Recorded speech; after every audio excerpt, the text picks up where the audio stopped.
Muchísimas gracias al INSEP una vez más por darme esta bienvenida. El año pasado ya habíamos estado aquí con esta presentación del libro justamente y con un taller también que dimos para colegas, para periodistas, justamente vinculado con cómo cubrir también una campaña electoral, ¿no? Muchísimas gracias también la presencia de los que nos acompañan, sobre todo en el día de mi cumpleaños, Liliana, que tenga que aguantar este discurso, este debate. Muchas gracias una vez más a la Fundación Konrad Adenauer, que apoya todo este tipo de tareas junto con el INSEP. Y sobre todo, hablar de democracia y periodismo, ¿no? en América Latina hoy me parece que es hacer un llamado de atención, una reflexión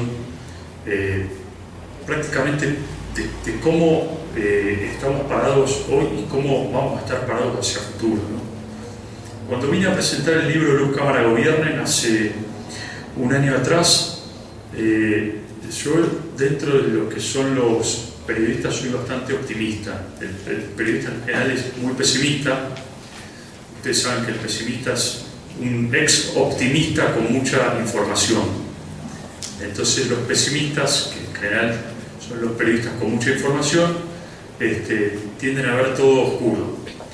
Y yo, por el contrario, después de haber trabajado durante 2 años y medio en trabajo de investigación que hice junto con mi colega del diario Clarín, Alejandra Gallo, donde recorrimos de 7 países de América Latina. Ahora les voy a contar un poco por qué 7 países y no más. Después de eso tuve la esperanza de que iba a haber algún cambio, ¿no? Algún cambio por parte nuestra, los periodistas, algún cambio por parte de los gobiernos. Y resulta ser que la situación está cada vez peor, digamos, ¿no? Ahora vamos a ver concretamente por qué.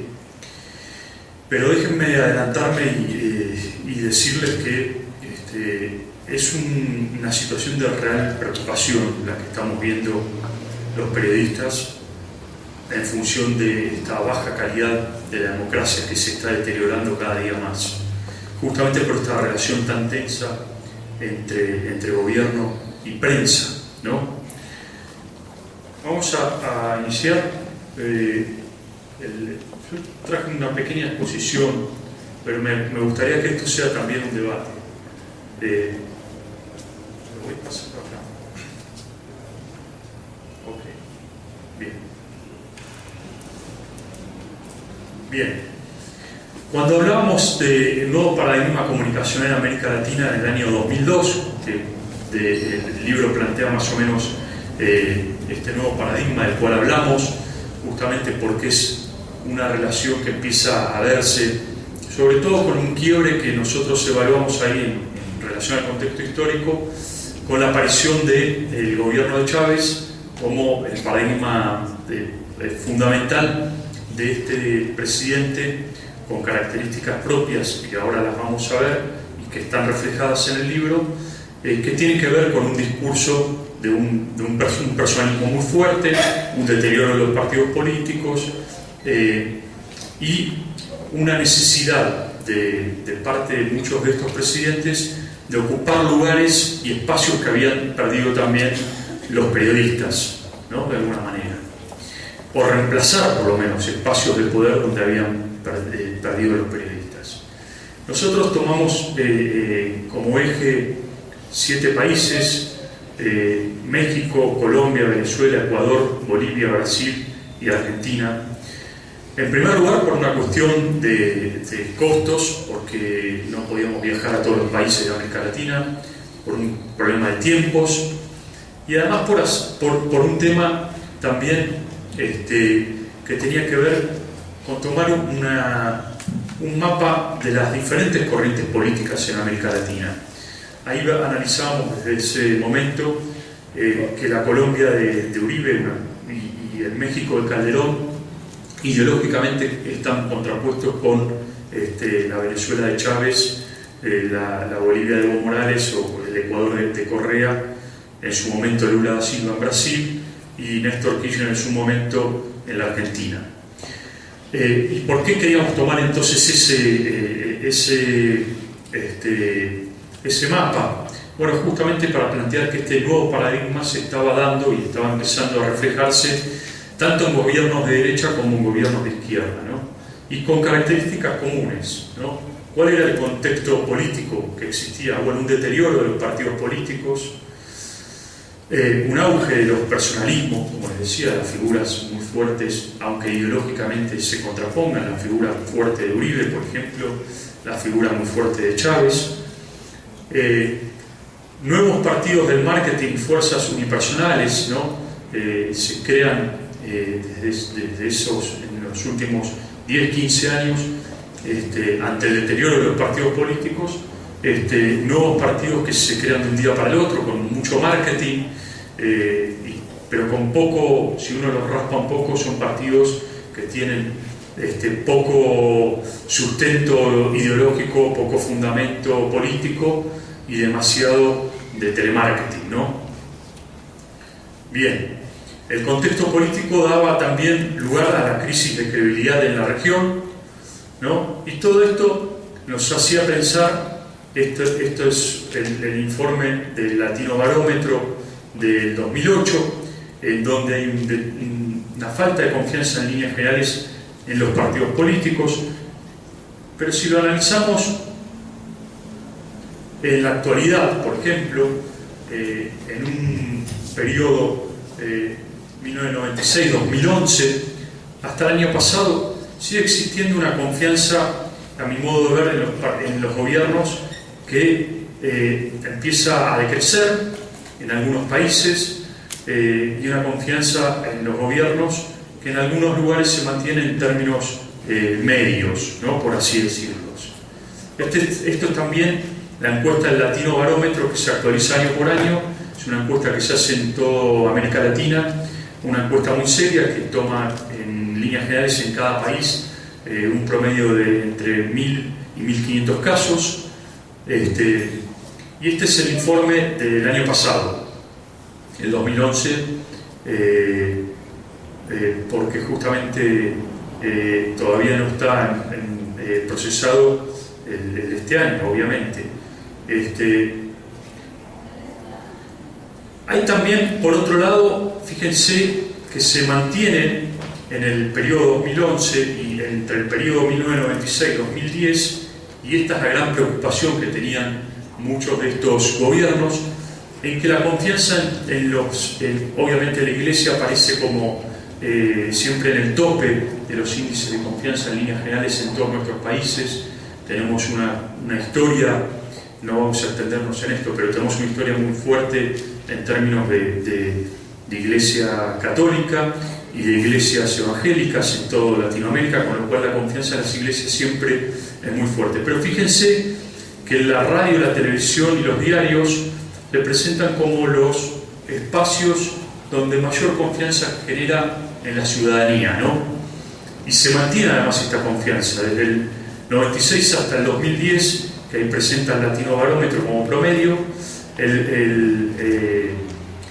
Las radios, la televisión y los diarios siguen manteniendo entre un 40 y un 50% de confianza por parte de la ciudadanía. Más abajo están las Fuerzas Armadas, en algunos casos el gráfico de la derecha es el promedio, ¿verdad? Y el gráfico de la izquierda es el del 2011, en donde se ve que los gobiernos aparecen en términos medios. En el promedio general del año 96 al 2010, los gobiernos están muy por debajo, obviamente, de otras instituciones, ¿no? De las Fuerzas Armadas, de los bancos, de las empresas privadas. Esto habla también entonces de alguna forma de una confianza permanente que sigue existiendo a pesar de todo lo que ha ocurrido. Sigue existiendo una confianza muy fuerte en los medios de comunicación, ¿no?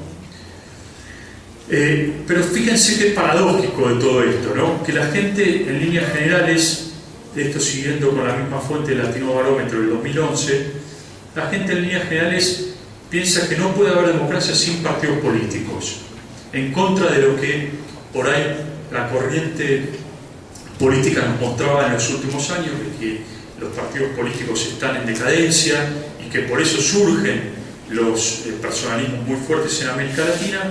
Por el contrario, lo que se ve, después hay niveles que se pueden destacar, más o menos, ¿no? Pero en líneas generales podemos coincidir que hay una confianza de la ciudadanía en que no puede haber democracia sin partidos políticos, ¿no? Tomemos algunos países como topes, la Argentina, fíjense, a pesar de la crisis que hubo, la crisis del 2001, a pesar de que el peronismo está totalmente, el peronismo y el partido político como grandes partidos de la Argentina históricos están muy deteriorados, sin embargo se mantiene como la necesidad de la ciudadanía de mantener una democracia con partidos políticos, no se concibe sin partidos políticos. En líneas generales, en Guatemala, si no alcanzo a leer mal, el 54%, ¿no? Es el 54% de la ciudadanía piensa que tiene que seguir existiendo democracia con partidos políticos. En este contexto que veíamos entonces, ¿qué era lo que ocurría hasta ese momento? Había un mensaje y un discurso, el poder político pretendía comunicar en forma directa con la ciudadanía y sin intermediarios, es decir, nos trata de sacar a los periodistas de un costado, ¿no? Y empezar a meterse ellos en forma directa en el mensaje con la ciudadanía, ya sin los medios de por medio. Y de haber intermediarios, estos son concebidos al servicio del poder de turno, es decir, el mensaje se puede dar a través de los medios al servicio del Estado, los medios amigos o los medios del Estado, ¿no? El mensaje llano y directo, ¿no? Los medios no son vistos como veedores, sino como transmisores incondicionales del mensaje, en este caso. Las radiografías que veíamos es esta, ¿no? Los medios al servicio del Estado, en el caso de que se necesiten los medios, ¿no? Hay compra de medios por parte de muchos países. Estos 7 países que nosotros analizamos no son los únicos ni excluyentes de esta realidad, sino que por el contrario en toda América Latina se dan comportamientos de estas características en mayor o menor medida, ¿no? Hay un uso de la cadena oficial como predominante en algunos países más y en otros menos. En el caso de Chávez es como paradigmático, ¿no? El uso de la cadena oficial, la modificación de normas vigentes, de leyes, cierre de canales o de radios, control de contenidos, ¿no? La radiografía muestra también que hay vocerías en extinción, no hay profesionalismo en el oficio de las vocerías, los portavoces quedaron relegados al discurso único de los jefes de Estado, es decir, el jefe de Estado es el único que plantea el mensaje y es muy difícil que haya voceros profesionales porque le temen a los presidentes, pero los voceros son los únicos que transmiten el mensaje. Y la vocería tiene un rol meramente administrativo, ¿no? Bien, ¿cuál es la idea central que ocurre en esta situación? Bueno, en palabras de un ex vocero presidencial de Raúl Alfonsín, José Ignacio López, que ocupó la vocería, a mi modo de ver, de un modo muy, muy destacado, muy profesional, cuando la Argentina reinicia la democracia en el año 1983. Él dice que cuando la relación entre los gobiernos y la prensa es muy buena, significa que algo funciona mal, ¿no? Y parecería ser que para muchos gobiernos no, que todo tiene que ser fantástico, ¿verdad? Tiene que funcionar de la mejor manera y que la ciudadanía tiene que ver medios que hablen muy bien de los gobiernos, ¿sí? Y sin embargo, por el contrario, un ex vocero presidencial dice, no, ojo, cuando hay una relación muy buena es que algo está funcionando mal, la democracia no está funcionando correctamente. Los periodistas ocupamos un rol que es el rol de de alguna forma reflejar la realidad, de reflejarla de la manera más profunda posible, de la manera más, de alguna forma, no me gusta la palabra de control, porque para eso en la democracia tiene que haber organismos de control que funcionen bien. No me gusta tampoco que los periodistas ocupemos el lugar de la justicia y que a la mañana seamos fiscales y a la tarde jueces, emitemos un fallo y destruyamos a mucha gente, muchas veces sin fundamentos. No me gusta tampoco la idea esta del perro guardianes, pues yo me considero una persona en un perro y me imagino que muchos colegas deben de sentir lo mismo. Pero sí, lo que es cierto es que de alguna forma ocupamos un rol en las democracias que es de alguna forma tener un poco la lupa, poner la lupa en nuestros gobiernos. Y bueno, al que no le guste, Obama dice una frase que a mí me gusta, que dice: marinero que no le guste el mar, que se quede en puerto, ¿verdad? Bien,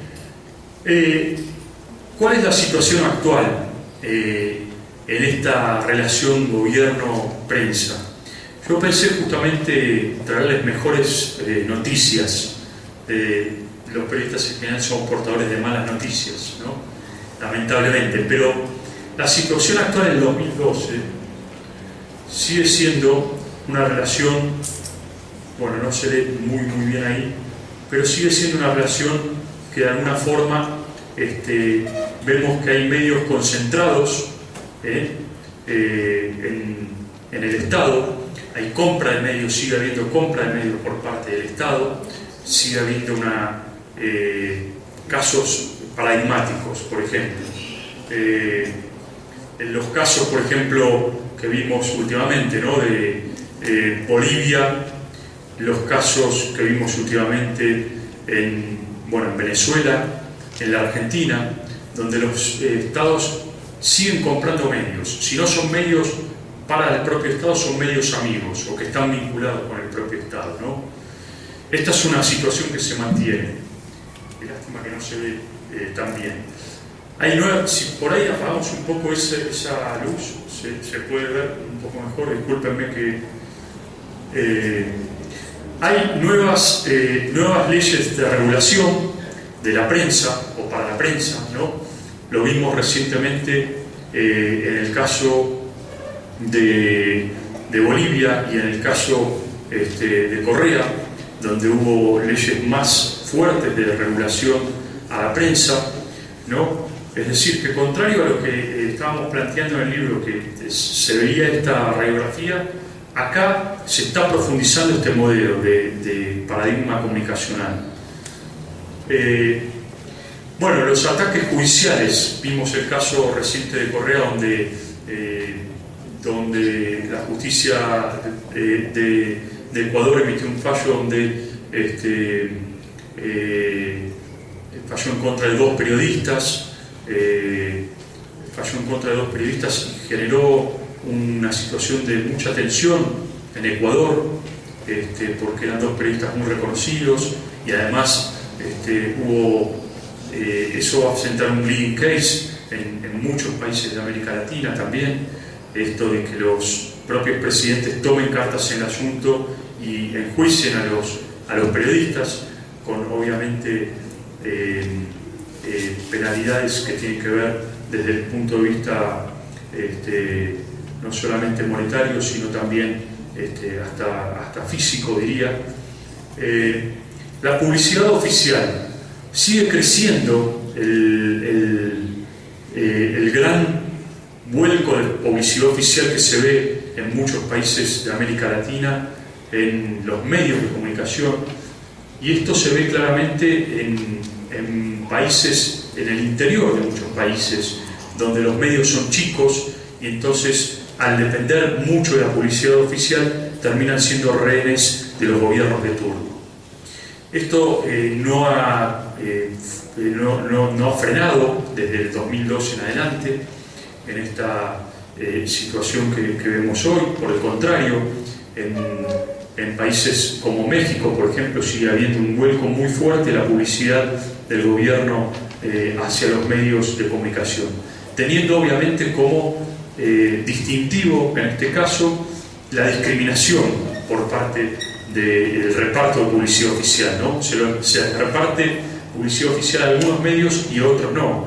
¿Qué significa eso? Bueno, significa de alguna forma manifestarle la muerte anticipada a muchos medios que viven de la publicidad oficial, dejan de recibir la publicidad oficial y dejan de existir en muchos casos. Bueno, justamente lo que hacen en muchos países es aumentar la publicidad oficial. Hay una persecución a periodistas, no hace falta que me detenga demasiado en esto.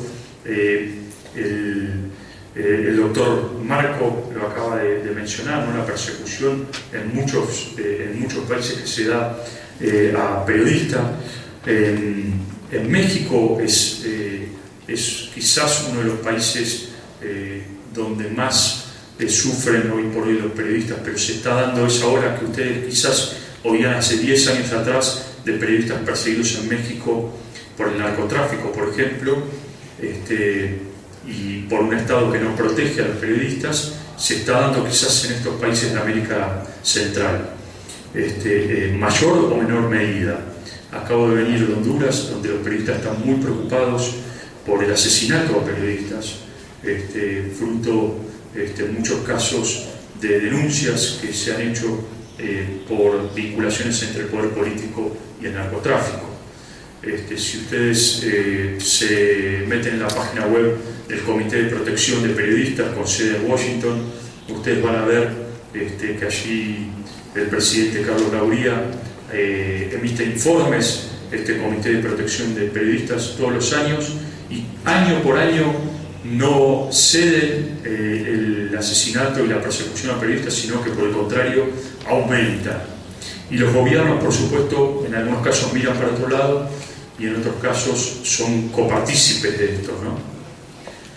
Bien, ausencia de leyes de acceso a la información. Bueno, no hay en la mayor parte de los países latinoamericanos todavía leyes de acceso a la información donde nosotros como periodistas podamos recurrir y exigir a los estados que nos brinden información pública, porque justamente por eso es pública, y carecen, diría, en una evaluación numérica y cuantitativa, yo diría que casi más del 70% de los países de América Latina carece de leyes de acceso a la información pública, y es un problema grave realmente, porque no tenemos herramientas para contar con información transparente, accesible, rápida, ¿no?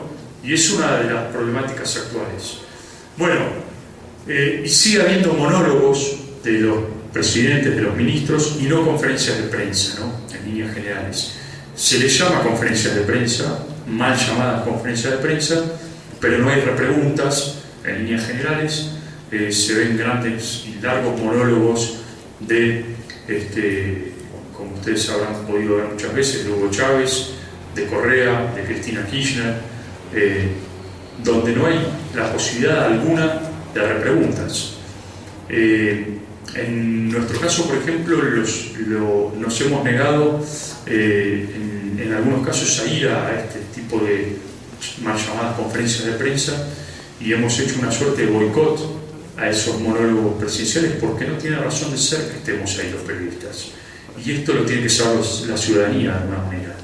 Este modelo también de queja de alguna forma se está repitiendo en Bolivia, se está repitiendo en Ecuador, en donde los periodistas en algún momento tenemos que tomar cartas en el asunto ante esta situación, ¿no? Bien, ¿cuáles son los resultados en la práctica, digamos, de toda esta situación en la que vivimos?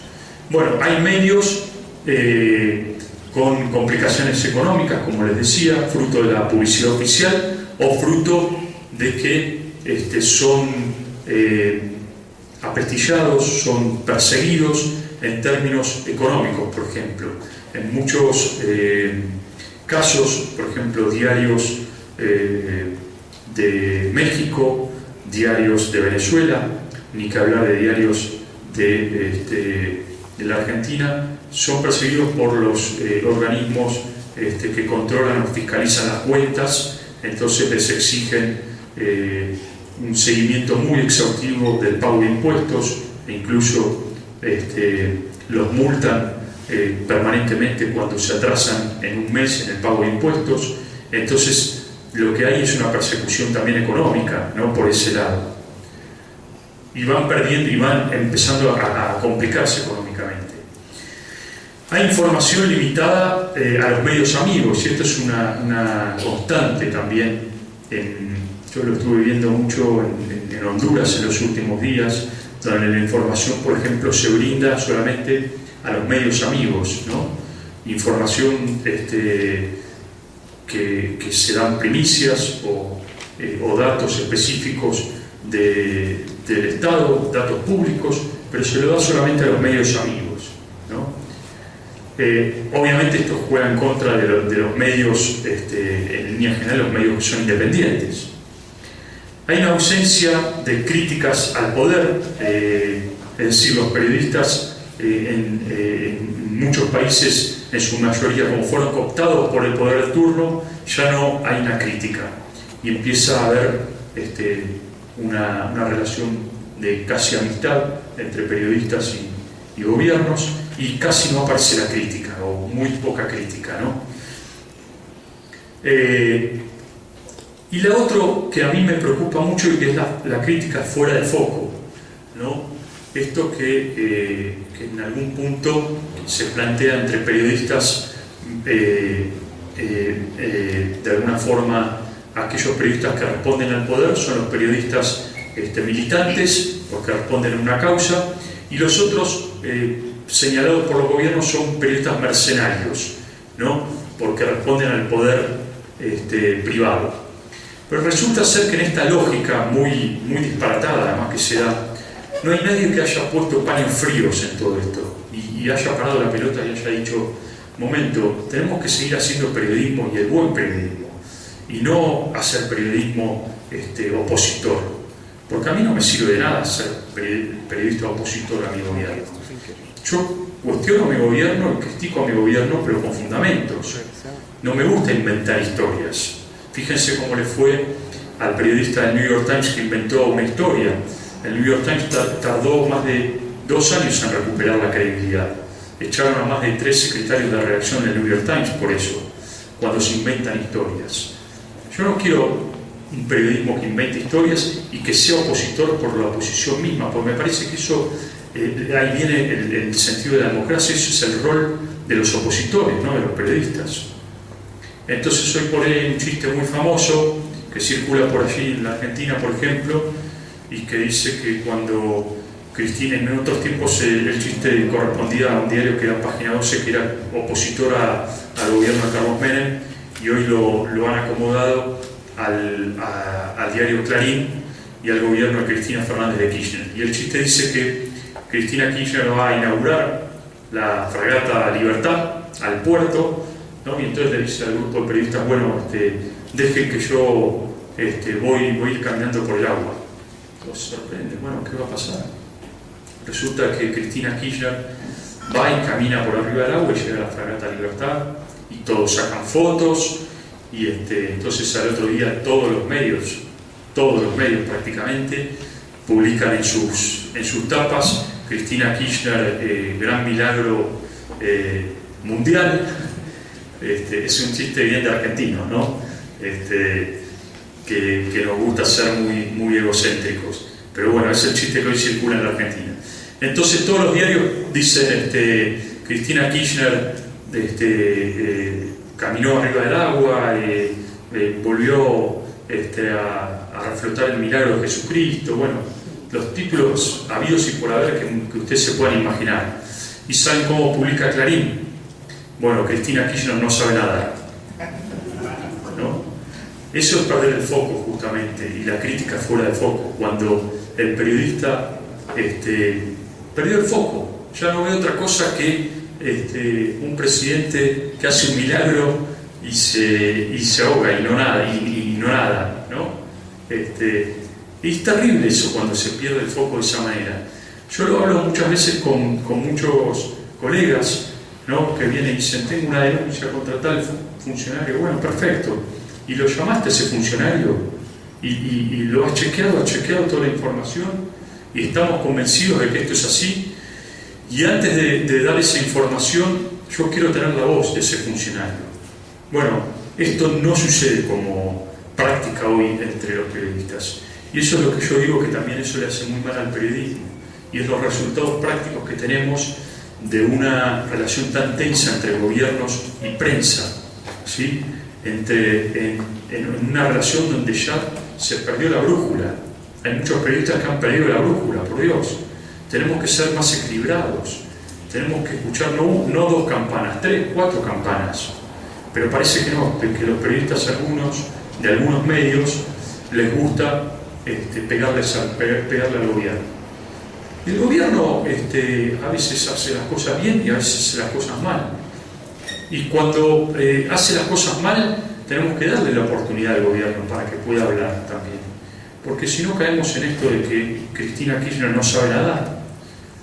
Bien, hay una desmentida entonces como práctica habitual de los gobiernos, ¿no? Estos son los resultados prácticos que se ven en esta relación. Fíjense lo que ocurre. Muchos gobernantes ya tienen automáticamente la gimnasia.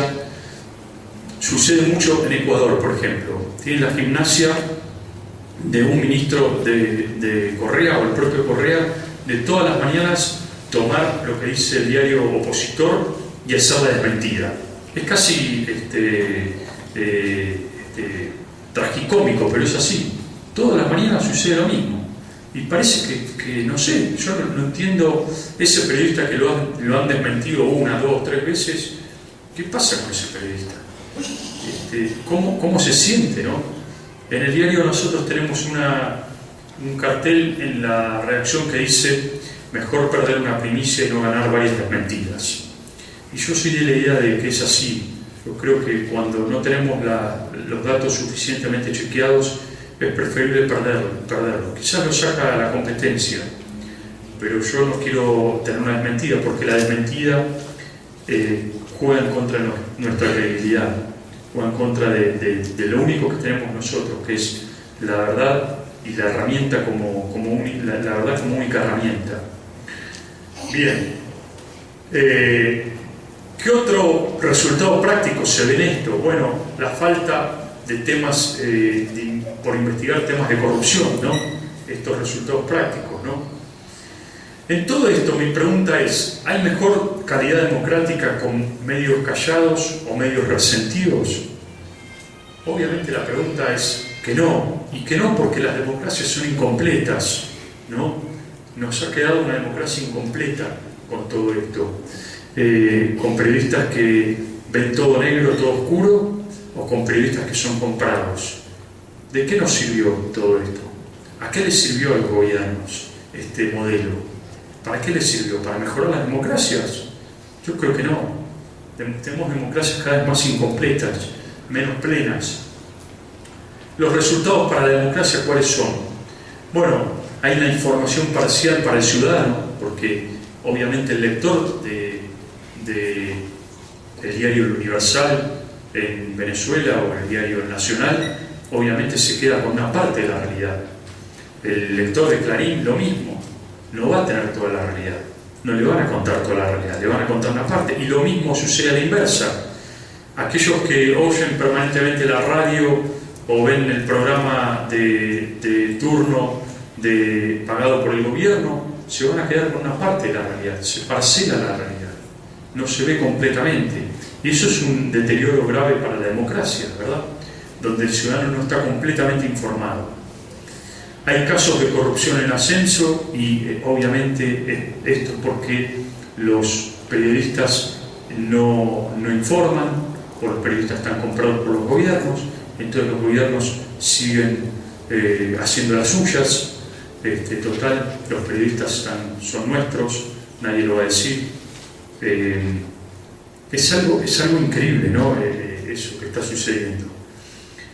Otro resultado concreto para la democracia: la ausencia de transparencia en los niveles públicos, ¿no?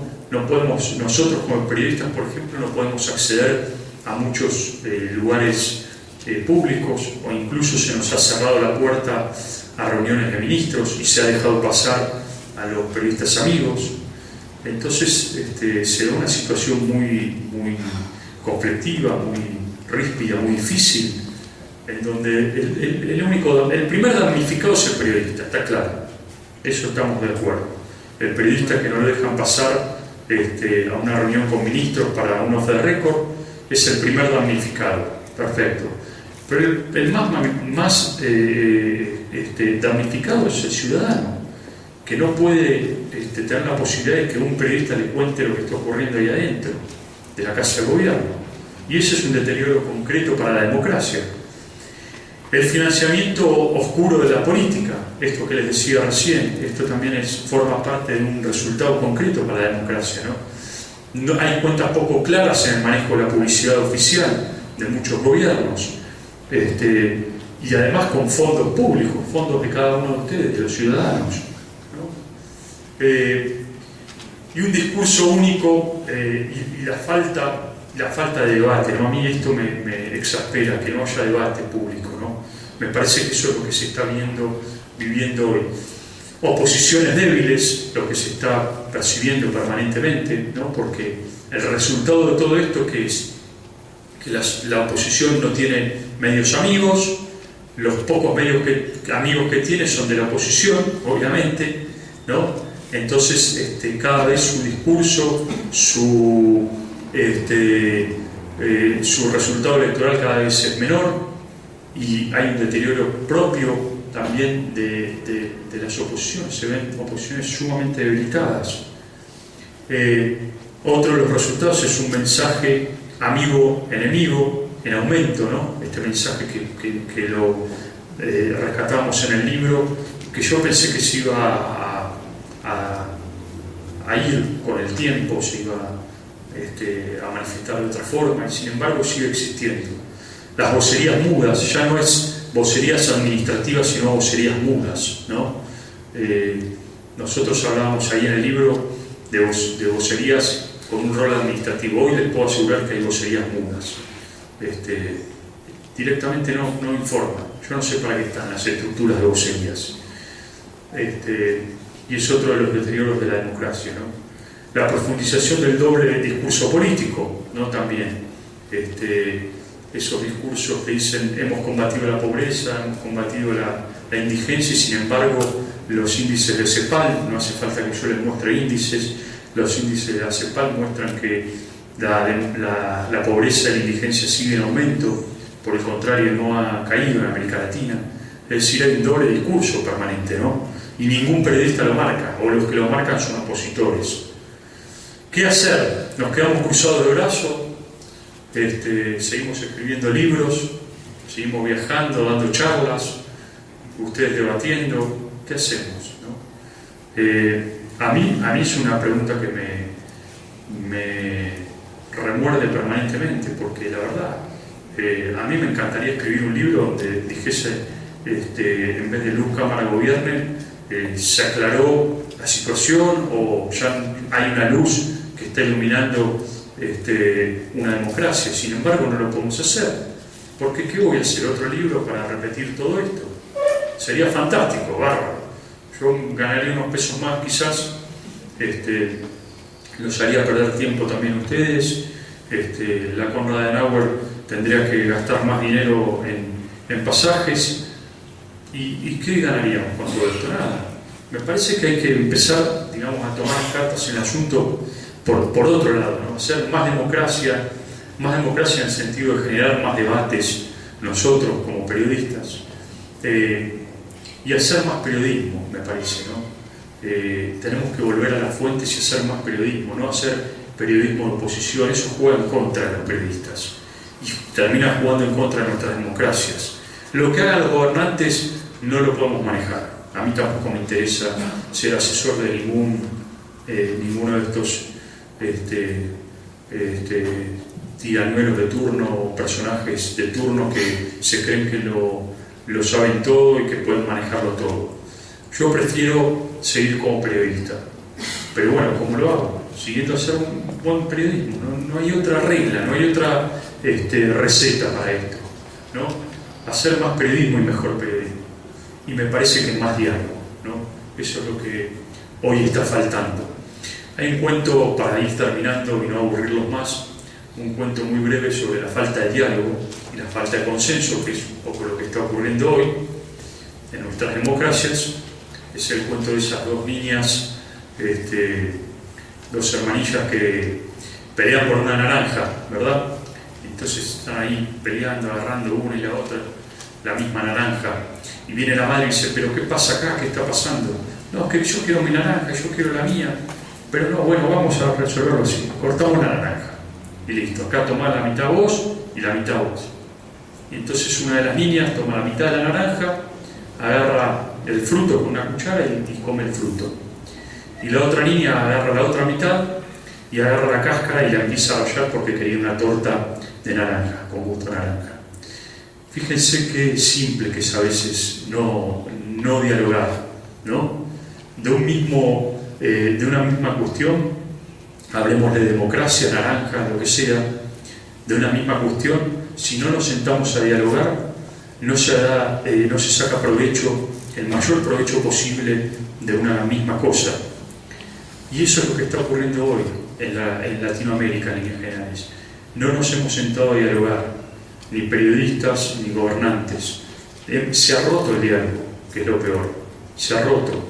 Y cada uno nos vamos con nuestra media naranja a ver qué es lo que buscamos, y cuando en realidad lo que se busca en definitiva es la democracia. Más democracia y mejor democracia. ¿Con qué? Con mejor periodismo por un lado, con gobernantes más responsables, más transparentes por el otro, más abiertos al periodismo. Es tan simple la cuestión, tan simple, que la verdad es que lamento traerles malas noticias y lamento decirles cómo está la situación hoy, cómo la veo yo, cómo la ven muchos colegas míos de América Latina, en donde la falta de diálogo es una constante, en donde la falta de buen periodismo es una constante, y en donde lo de siempre, ¿no? Los niveles de gobiernos siguen siendo cada vez más oscuros, menos abiertos al diálogo y menos proclives a la democracia. Así que nada más, muchas gracias, espero no haberlos aburrido y espero las preguntas, por supuesto.